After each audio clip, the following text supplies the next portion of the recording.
Hello friends, welcome to knowledge origin. आप सभी का नॉलेज ओरिजिन के यूट्यूब चैनल पर बहुत बहुत स्वागत है। I hope you are doing well in your life. आप सभी की हेल्थ और स्टडीज़ बहुत अच्छी चल रही होंगी।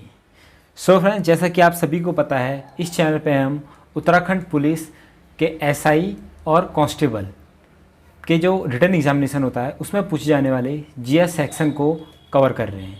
तो आज के इस जीएस सेक्शन में हम मॉडर्न हिस्ट्री के कुछ और most important and most expected MCQs को कवर करेंगे। आई होप आपको प्रीवियस वीडियोस जो मॉडर्न हिस्ट्री के बनाए गए हैं वो पसंद आए होंगे। अगर आपको ये वीडियोस भी पसंद आता है तो इसे ज़्यादा से ज़्यादा शेयर कीजिए, और if you are new to this channel so don't forget to subscribe and press the bell icon. So friends, इसी के साथ हम स्टार्ट करते हैं अपनी आज की वीडियो। सो हमारा आज का फर्स्ट क्वेश्चन है the Mohammedan Anglo oriental college. ठीक है, Mohammedan Anglo oriental college letter became the, कि जो हमारा मोहम्मदन एंग्लो ओरिएंटल कॉलेज था बाद में इसका नाम क्या रखा गया। देखिए, जो मोहम्मदन एंग्लो ओरिएंटल कॉलेज, इसे MAO कॉलेज, माओ कॉलेज भी कहते हैं। ठीक है, तो इस माओ कॉलेज का इस्टेब्लिशमेंट किसके द्वारा किया गया था? ये किया गया था सैयद अहमद खान। ठीक है, सैयद अहमद खान जी के द्वारा किया गया था 1875 में। अब 1875 में इसे इस्टेब्लिश किया गया था और 9 सितंबर 1920 को इसका नाम चेंज करके अलीगढ़ मुस्लिम यूनिवर्सिटी यानी AMU रख दिया गया। तो 1875 में सैयद अहमद खान जी द्वारा इसका इस्टेब्लिशमेंट किया गया था। उस टाइम पे इसका नाम मोहम्मदन एंग्लो ओरिएंटल कॉलेज था। बाद में 9 सितंबर 1920 को इसका नाम चेंज करके अलीगढ़ मुस्लिम यूनिवर्सिटी रख दिया गया। अब मेन बात है कि इस कॉलेज का इस्टेब्लिशमेंट क्यों किया गया। तो इसका इस्टेब्लिशमेंट करने का मेन रीज़न था कि जो मुस्लिम्स यूथ है, ठीक है, तो जो मुस्लिम यूथ है और जो मुस्लिम पर्सन है, तो इनका क्या हो, एडवांसमेंट हो सके और इनका अपलिफ्टमेंट हो सके, यानी इनको गवर्नमेंट सर्विसेज में इनका अपलिफ्टमेंट किया जाए, इनको ट्रेन किया जाए।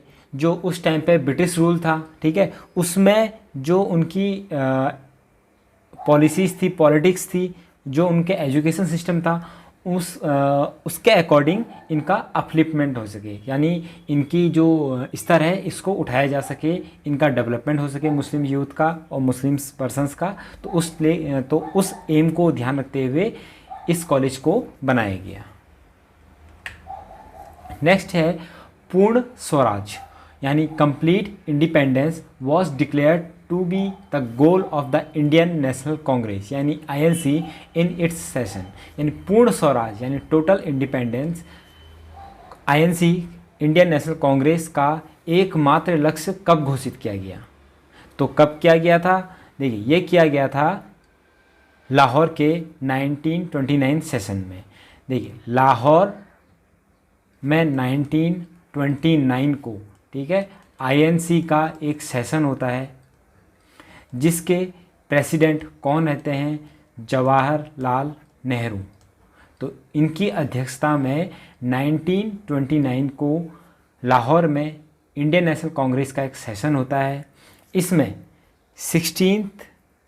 19 दिसंबर 1929 को ये डिक्लेयर करते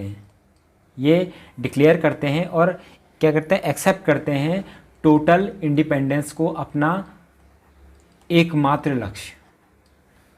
19 दिसंबर 1929 को INC के प्रेसिडेंट डिक्लेयर करते हैं कि आज से कांग्रेस का, इंडियन नेशनल कांग्रेस का एकमात्र लक्ष्य क्या होगा? Total independence. एंड इस चीज़ की पब्लिकली, ठीक है, पब्लिकली अनाउंसमेंट कब करते हैं?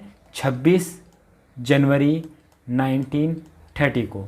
और इसी दिन को हम पूर्ण स्वराज दिवस यानी टोटल इंडिपेंडेंस डे, तो आपने घोषित करते हैं, पब्लिकली अनाउंसमेंट करते हैं 26 जनवरी 1930 को। तो इसलिए हमने अपना फर्स्ट इंडिपेंडेंस कब सेलिब्रेट किया था? 26 जनवरी 1930 को।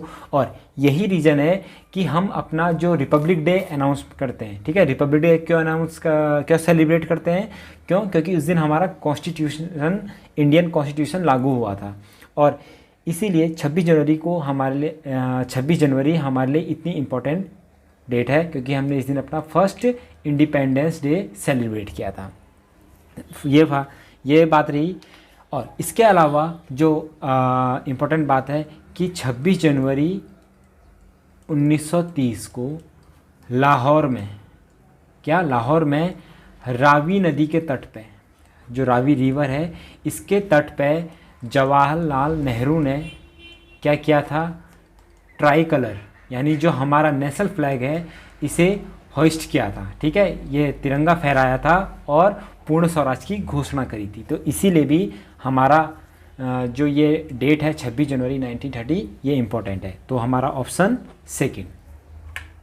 नेक्स्ट है, who was the author of the book my experiment with truth? सत्य के साथ मेरे प्रयोग पुस्तक के लेखक कौन है? तो सत्य के साथ मेरे प्रयोग यानी माई एक्सपेरिमेंट विथ ट्रूथ, ये बुक लिखी गई है महात्मा गांधी जी के द्वारा। ये इनकी ऑटोबायोग्राफी है। क्या है? ऑटोबायोग्राफी। देखिए, कभी सिर्फ बायोग्राफी आता है तो इसका मतलब होता है ये किसी इम्पोर्टेंट या फेमस पर्सन पे बेस्ड है, लेकिन ये लिखी किसके द्वारा गई है? किसी दूसरे बंदे द्वारा। लेकिन जब भी ऑटोबायोग्राफी वर्ड आता है तो ये बुक क्या ले, वो फेमस बंदा, वो फेमस पर्सनैलिटी खुद अपने बारे में बुक लिख रही है, तो इसे ऑटोबायोग्राफी कहते हैं। तो ये autobiography my experiment with truth किसके द्वारा लिखी गई है? ये महात्मा गांधी जी के द्वारा लिखी गई है। इस बुक में उनके चाइल्डहुड से लेके 1921 तक की उनकी जो लाइफ है उसके बारे में उनके द्वारा लिखा गया है। और 1999 को, यानी 1999 को, इस बुक को 100 best spiritual books of the 20th century declare किया गया था।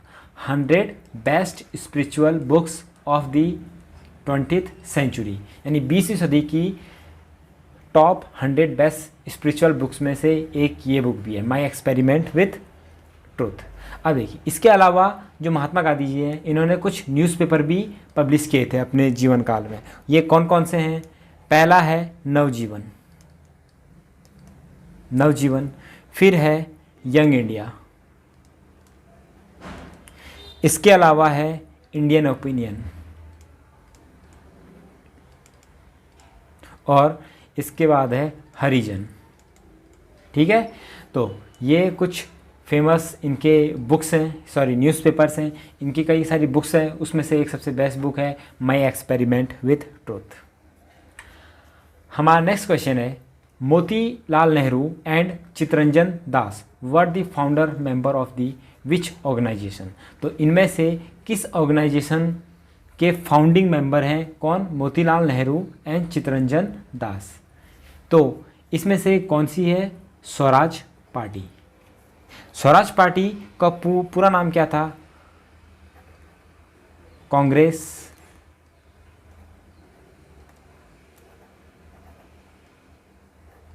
खिलाफत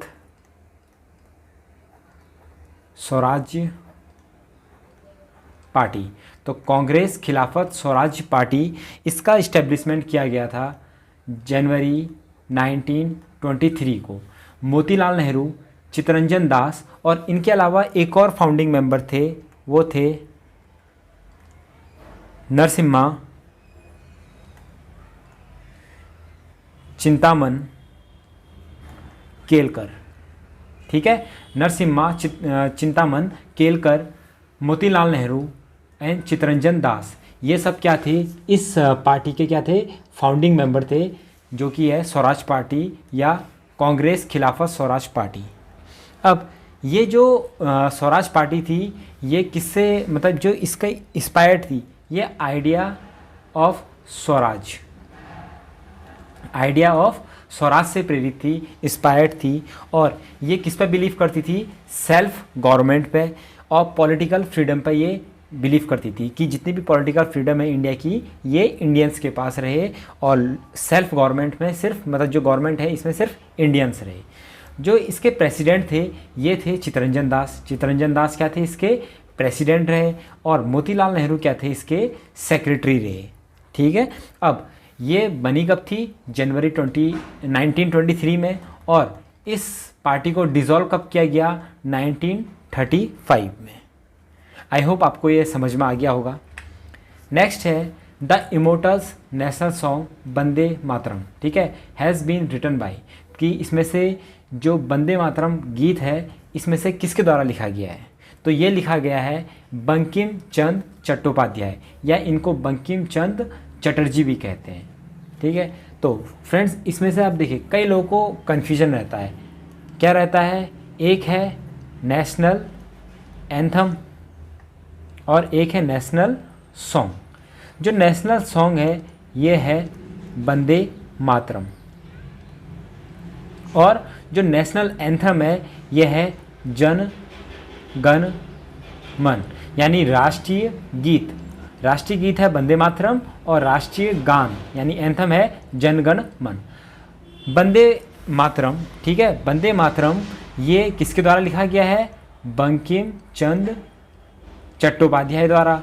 और जनगण मन किसके द्वारा लिखा गया है? ये लिखा गया है गुरु रविंद्रनाथ टैगोर जी के द्वारा। ठीक है, अब जो ये वंदे मातरम है इसे 1870 में लिखा गया था। ठीक है, किसके द्वारा? बंकिम चंद्र चटर्जी के द्वारा 1870 में लिखा गया था।